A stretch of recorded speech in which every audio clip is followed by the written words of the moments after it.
আসসালামু আলাইকুম ওয়া রাহমাতুল্লাহি ওয়া বারাকাতুহু। ইন্নাল হামদালিল্লাহ। প্রিয় ভাই বোনেরা, খুবই একটি গুরুত্বপূর্ণ বিষয় হলো যে আমি মনে হয় বাংলাদেশের সবচাইতে সাফল্য ব্যক্তি যে হ্যাক হইয়া যাওয়ার সাথে, সাথে আবার ফেরত আনতে পেরেছে। সাথে, সাথে বলতে অনেক চেষ্টা করা হয়েছিল। এর আগে তো জানেন যে আমার রিপোর্ট দিতে আমার পে ফেজ আ পে page, Facebook, doctor solution verified যেগুলি তা একেবারেই গায়েব করে দেওয়া হয়েছে। সাসপেন্স করে দিয়েছে। এখন আমার YouTube টা ছিল তাও এটা নিয়ে যাওয়ার জন্য আপনার মানে প্রতারকরা খুব চেষ্টা করতেছে। এবং চেষ্টার সাফল্য পেয়ে গিয়েছিল। আমার ১ম ২৫ তারিখে রাত ১০ টার দিকে একটা আপনার নোটিফিকেশন আসে। তো ওই নোটিফিকেশন তো মনে করেন যে আমার 2 স্টেপ ভেরিফাইড করা। তা ওখানে আসার পর আমি নো দিয়ে দিই। নো দেওয়ার পরে আর কোনো বারবারই আইছে, বারবারই নো দেওয়া হয়েছে। তারপরে আর কোনো ঝামেলা নাই। আমি চলে গেছি। কোনো চিন্তা ভাবনা করিনি। আর এই আপনার এই যে ৫ কি আছে এটাও আমার এত গুরুত্ব দেই নাই। তাহলে কি হলো? আমি সকালবেলা আসলাম, আসার পরে কোরআন তেলাওয়াত শুরু করছি। মনটা খুব ভালো। কিন্তু এর ভিতরেই আমি কি কারণে যেন আপনার মোবাইলটা ধরছি। ধরে আমি YouTube এ ঢুকতে গেছিলাম, দেখি নাই। YouTube এ বারবারই ভেরিফাইড চাইতেছে। তা ভুল হয়ে গেছে, তখনও যদি আমি ভেরিফাইড করতে পারতাম তাহলে আর ওরা আমাকে আর এত ঝামেলায় ফেলতে পারে না। কিন্তু আমি তো এটা নিয়ে মানে ঘাবড়েই যাই। আমার ওই যারা আইটি লোক আছে ওরা ওটা নিয়ে ঘাবড়ে জায়গা। ওরা আরো কয়েকজন হায়ার করে আনে। আনার পরে ওরা কেউ কিছু বলতে পারে না। ওরা বলছে পাস কি দেওয়া হয়ে গেছে, পাসপোর্ট দেওয়া হয়ে গেছে। পাস কি কোড দেওয়া হয়ে গেছে এটা দেখাইতেছে। কিন্তু আমার তো মনে করেন যে আপনার থেকে যেটা শিক্ষণীয় সেটা হলো যে অবশ্যই আপনারা রিকভারি আরেকটা অ্যাকাউন্ট খুলে রাখবেন। ১ টা ২ টা করে খুলে রাখবেন রিকভারি। যতই পাসকি হোক এটাতে আপনার কিছুই করতে পারবে না। আপনি রিকভারিটা নিয়ে আসতে পারেন। আসার সাথে, সাথে পাসকি করে দেবেন। এটা একটা শিক্ষণীয় জিনিস এখান থেকে। তাহলে মানে এরপরে আমি আর কেউ পারল না। আমি খুব কষ্ট মনে করেন বিভিন্ন জায়গায় ফোন দেওয়া হইলো। প্রধান এই আমাদের যে আপনার ইয়ে আছে, অ্যা মাননীয় ধর্মমন্ত্রী আছে, তার যে আপনার আইটি লোক আছে, ওর কাছে ফোন দেওয়া হলো। ওরা বলতেছে সময় তো কম আছে, তাহলে আর এগুলি তো খুব ঝামেলা।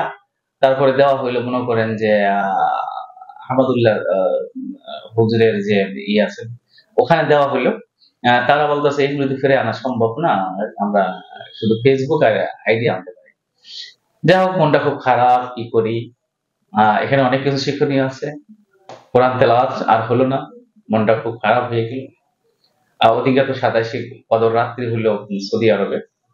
সব মিলিয়ে মনটা একেবারেই খারাপ। উম আ বাসায় গেলাম। বাসায় গিয়ে ইফতারি করলাম। ইফতার তো সাধারণত এখানেই করা হয়। তাই বাসায় চলে গেলাম। বাসায় গিয়ে ইফতারি করলাম। আমার ছোট মেয়ে বলতেছে, "বাবা মানে ইফতারি শেষের দিকে, বাবা তোমার মন কি খারাপ?" ওর কথাটা শুনে খুব মায়া লাগলো। মায়া লাগার পরে মানে এভাবে তো আমি সাধারণত রাগী মানুষ। কিন্তু ওদিকে আমি রাগ করলাম না। মানে আমার ভিতরে কোনো উত্তেজনা ভাবে কোনো মানে এত কিছু নাই যে এটা হারিয়ে গেছে। একেবারে মস্তিষ্ক আমার শরীরে আসে নাই। এরপরে মনে করেন যে নামাজে গেলাম। নামাজে গিয়ে নামাজের ভিতরে আ মনে হলো যে আমি ফিরে পাচ্ছি। ফিরে পাচ্ছি। ওদের জন্য হেদায়েতের দোয়া করলাম। দোয়া করে তারপর ২ রাকাত নামাজ পড়লাম। বললাম যে, "আল্লাহ এরা তো তোমারই বান্দা, আদম আলাইহিস সালামের সন্তান। এদের যদি আমি বদদোয়া দিই, এরা তো ধ্বংস হয়ে যাবে গা। এদের বদদোয়া দিলে এরা ধ্বংস হয়ে যাবে গা। তো এই বদদোয়ার ফলে জাহান্নামে থাকবে, দুনিয়া তো ধ্বংস হয়ে যাবে গা।" এই বলে আল্লাহর কাছে ২ টি ফোঁটা পানি আসলো। মনটা খুব শান্ত হয়ে গেল। আরো প্রশান্তি পেলাম। ক্ষমা করা যে এত মা মা মা ভালো, ক্ষমা করলে যে এত মানে নিজেকে হালকা মনে হয় যেটা ভাবনা চিন্তা নেই। আমি আসলাম, এসে আমি মোবাইলটা ধরলাম, ধরে আ আমি নিজে চেষ্টা করলাম একটু দেখি। মনটার ভেতর বলছে যে ফিরে পাবো। তাই আমি আ আপনার করে যখন গেলাম, যাওয়ার পরে আ দেখি যে আমাকে ওই কোড চাচ্ছে। তো কোড চাওয়ার পরে আমার মন খুশি হয়ে গেল। কোড চাওয়া মানে আমার আইসা পড়ছে। তা আমি কোড দিলাম। কোড দেওয়ার পরে দেখি আইসা পড়ছে। মাশাআল্লাহ। আসার পরে আমি খুশিতে মনে করেন যে ফিলিস্তিনের জন্য ৳৫,০০০ দিলাম। ৳৫,০০০ দিলাম খুশিতে। গত বছর দিয়েছিলাম এর ৫ গুণ। এবছর একটু কম দিয়েছি। কারণ ব্যবসা-বাণিজ্য অনেকটাই আপনার শিথিল অবস্থা। কারণ আমার তো ফেক আইডি দিয়ে আমাকে একেবারে নাজেহাল করতেছে। তাই মনটা খুব খুশিতে ৳৫,০০০ দিয়ে দিলাম। তারপরে আরেকজন আসলো, তাকেও টাকা দিলাম ৩,০০০। এভাবে মনে করেন যে মন খুশি। নামাজে গেলাম, নামাজে যাওয়ার পর নামাজের ভিতরে যে এত আনন্দ লাগতেছিল, আল্লাহকে যে কি দা শুকরিয়া জানাবো, মানে ভাষায় আমি প্রকাশ করতে পারছি না। পরে মনে করেন যে ক্ষমা করার যে একটা আনন্দ, মানে সেটা ভাষায় প্রকাশ করতে আল্লাহকে খালি লাখ লাখ শুকর জানাচ্ছি। আমার শেষ হলে বলি, আমাদের ঈদে বলি, মনে মনে বলি আল্লাহ তোমাকে কি দিয়ে যে কি করবো, মানে এইটা মানে আপনি আল্লাহর সাথে যখন কথা বলবেন আপনি বুঝতে পারবেন। তাই সবকিছু আনন্দ মিলে আমি নামাজ পড়ে আসলাম। আসার পরে একটা ভিডিও আমাদের এই সাকিব এই আমি ইমরান ভাই নিয়ে আমি খুব গুরুত্বপূর্ণ একটা ভিডিও বানিয়েছিলাম। ওইটা ছাড়া হয়নি। ওইটাকেই নিয়েই মানে যত ঝামেলা। ওইটাকে ছাড়তে গিয়েছি, ছাড়তে যাওয়ার পর থেকে আবার নতুন YouTube চ্যানেলে নিয়ে গেছে। মানে পুরাটাই নিয়ে গেছে। কিন্তু আমি আবার ফিরিয়ে আনার জন্য আমি আবার ওইভাবে যাচ্ছি। কিন্তু আমাকে ফিরে দিচ্ছে, কিন্তু ওর সাথে, সাথে আবার ওরা এটাকে নিয়ে যাচ্ছে। কেটে দিচ্ছে। কি যে অবস্থা, কি করি? পরে আমার ওই ওদেরকে ডাকলাম। ওদেরকে রাখার পরে ওরা তাড়াতাড়ি এসে ওরা কি করলো, পাসকি মেরে দিল। মানে আমার জিমেইলে পাসকি মেরে দিল। পাসকি মারার পর ওদেরকে আমার ইয়ে থেকে একটা লাইন থেকে উইথ আউট করে দিল। দেওয়ার পরে মনে করেন যে এরপর ওরা মনে করেন চেষ্টা করতেছে। পরে ইউটিউব কর্তৃপক্ষ আমাদের এই চ্যানেলটাকে বন্ধ করে দিল। একেবারে বন্ধ করে দিয়ে একটা মেসেজ দিল। যেমন যখন একেবারে পুরোপুরি আমাদের আয়ত্তে এসে পড়লো, মেসেজ দিল যে আপনার এটা আমরা বন্ধ করে রাখছি। আমরা বুঝতে পারছি যে এটা নিয়ে চক্র আপনাদের সাথে প্রতারণা করছে। আমরা বন্ধ করে দিচ্ছি। আপনি কিছু আমাদের তথ্য দিবেন। এই তথ্যগুলি যখন আমি দিলাম, দেওয়ার পরে রাত্রে আমার আমার আরেকটা মানে আইটির লোক আসলো। সে এসে মনে করেন যে ওই যে ধর্মমন্ত্রী তার সাথে আলোচনা করতেছে। তা আমার মনটা সায় দেয় না। আমি বলছি এখানে যা লেখা আছে তাই দেবো। আমি তো এর আগেও কয়েকবার আমি ফিরিয়ে আনছি। মানে এগুলি আমার এখানে একটা ছেলে ছিল, যে আমার মনে হয় যে প্রতারণা করে আপনাদের সাথে।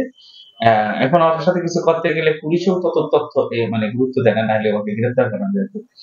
তাই ও এই কাজগুলি করতে বসে বসে আগে ওপর থেকে এইটা সেটা করতো। তখন ওই যে হয়ে যেত, তখন আমি ওই যে মানে আমি আরো একজন লোক দিয়ে এই আপনার ব্যাকআপ এটা দিয়ে নিছি। তাই এরপরে মনে করেন যে চলে গেলাম, সবাই রাত 12টা বেজে গেছে। আমিও চলে গেলাম, গিয়ে গোসল করলাম। গোসল করে খাওয়া দাওয়া করে তাহাজ্জুদের মানে কেমন লাইভ করলাম, লাইভ করে দোয়া করে নামাজ পড়ে ঘুমিয়ে গেলাম। উঠে আপনার আসলে ভাল লাগে না।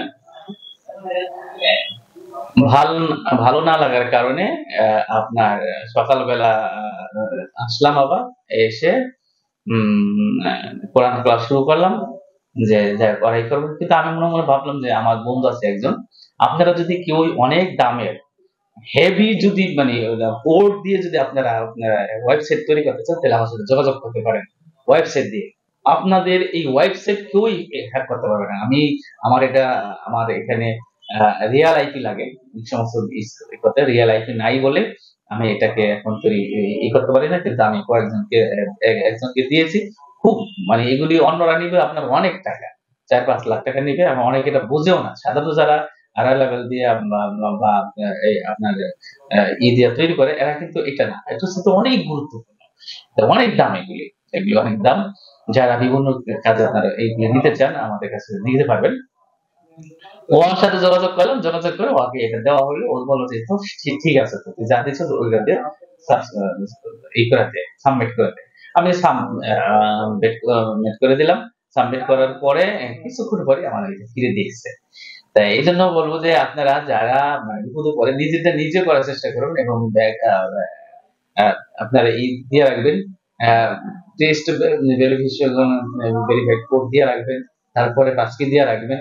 তারপরে হলো ব্যাকআপের জন্য একটা সবসময় আরেকটা আপনার সবসময় আরেকটা আপনার জিমেল তৈরি করে রাখবেন, এবং ওটার ভিতরে এটা ই করে রাখবেন, লিঙ্ক দিয়ে রাখবেন। এটার ভিতরে লগ ইন করে রাখবেন। তাহলেই আপনারা দেখবেন যে আপনাদের কোনো কিছু করতে পারবেন ইনশাআল্লাহ। আসসালামু আলাইকুম ওয়া রাহমাতুল্লাহি ওয়া বারাকাতুহু। এই দেখো